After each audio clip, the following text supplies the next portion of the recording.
break it up with images, with graphics, with different sections so it's easier to digest.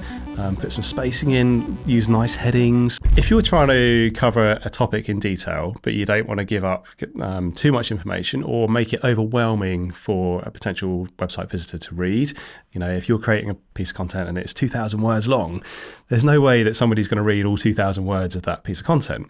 You could use something called schema, FAQ schema, which is basically where you can condense a question into a click-through.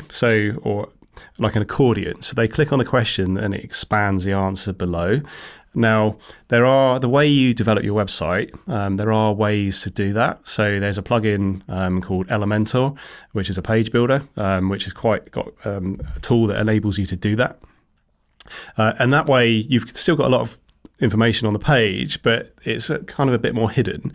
Now, an FAQ box like that is also picked up really well by AI systems, especially if you use something called FAQ schema, which is a type of HTML markup.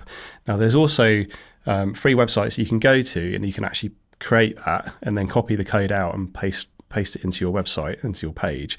So that might be a better way to cover topics in detail, but still make it a bit more condensed as a page.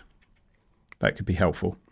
So you don't want to make a page overwhelming to someone that's coming in reading it.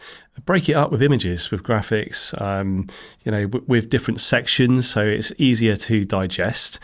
Put some spacing in, use nice headings. People will scan content as well now. So, don't just put a big wall of text in there because nobody's going to read it.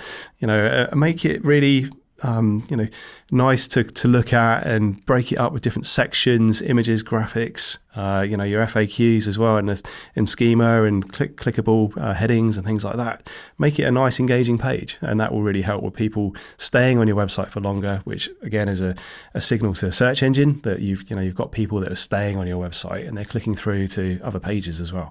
Strong signals. If an FAQ is just hidden, so you've got the question and then the content, you click on the question and the content expands below, that's great, but make sure that you're using FAQ schema because otherwise you're kind of in danger of just hiding that content and then, search engines aren't necessarily going to pick it up as well.